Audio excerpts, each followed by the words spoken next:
naimbitahan po ninyo ako dito upang magsalita at bigay ng kaunting mensahe sa inyo. So, binago po ng Sangguniang, ng Kapitan at ng Sangguniang Barangay ng Mariki ang pagbati sa inyo ng maligayang Pasko at maligong bagong taon, pati na po yung 11th Thanksgiving celebration. Tunay nga po, napakasaya ang selebrasyon ng Pasko.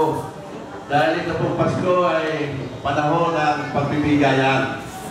So kung kayo po may kagalit, kung ano pa man, sana po sa panahon ng Pasko ay ating mapagbigyan. Dahil ito pong ating kapaskuhan ay talagang panahon ng pagbibigayan.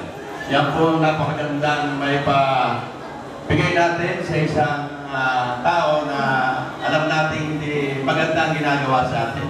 So sa lahat po, binabati ko po kayo ng maligayang Pasko at maligong bagong taon. Salamat po sa handa na po ba tayo magtuwing sa Panginoon? Handa na